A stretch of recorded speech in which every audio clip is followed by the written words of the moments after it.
ഏറ്റെടുക്കണം എന്നുള്ളതാണ്. സാംസ്കാരിക പരിപാടി, വില്ലേജുകളെല്ലാം തന്നെ സാംസ്കാരിക പരിപാടി, ശ്രീനാരായണ ഗുരു, അയ്യങ്കാളി, ചട്ടമ്പിസ്വാമി തുടങ്ങിയ നമ്പൂതാന നായകന്മാരുടെ ദിനങ്ങളിലാണ് കടന്നു വരാൻ വേണ്ടി പോകുന്നത്. അതെല്ലാം തന്നെ കോർത്തിണക്കിക്കൊണ്ട് മമത എന്നുള്ള പേരിൽ മലയാളികളുടെ മതേതര തനിമ ഉത്സവങ്ങൾ, മമത ഉത്സവങ്ങൾ വില്ലേജ് തലങ്ങളിൽ നടത്താൻ വേണ്ടിയിട്ടാണ് നമ്മൾ തീരുമാനിച്ചിട്ടുള്ളത് എന്നുള്ള കാര്യം സൂചിപ്പിക്കാം. അതുപോലെ ജില്ലാ കൺവെൻഷൻ ആ മാസമായിരിക്കും എന്നുള്ളതാണ്. ഒക്ടോബർ മാസം ഗാന്ധി ജയന്തിയാണ്. ഗാന്ധി ജയന്തി നമുക്ക് ആചരിക്കണം. അതുപോലെ നമുക്കറിയാം ഇനി ഇലക്ഷൻ കടന്നു വരാൻ വേണ്ടി പോവാണ്, റിപ്പോർട്ട് ചെയ്ത് പോവാണ്.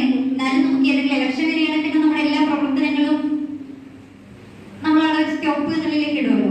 എന്നാൽ നമുക്ക് ഈ പ്രവർത്തനങ്ങൾ ഏറ്റെടുത്തുകൊണ്ട് തന്നെ മുന്നോട്ടേക്ക് പോവാം.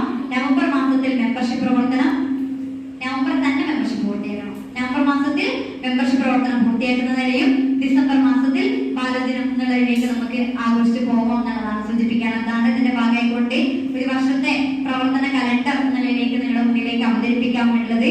കൂടുതൽ കാര്യങ്ങളിലേക്കൊന്നും തന്നെ കിടക്കുന്നില്ല, മറ്റ് രാഷ്ട്രീയ സാഹചര്യങ്ങളിലേക്കൊന്നും തന്നെ കിടക്കുന്നില്ല. കുറേയധികം കാര്യങ്ങൾ സംസാരിച്ചു പോയിട്ടുണ്ട്. ഇതെല്ലാം തന്നെ നമ്മുടെ യൂണിറ്റുകളെ ശക്തിപ്പെടുത്താൻ വേണ്ടിയുള്ള പ്രവർത്തനങ്ങളായിക്കൊണ്ട് നമുക്ക് മുന്നോട്ടേക്ക് കൊണ്ടുപോകാൻ വേണ്ടി പറ്റണം.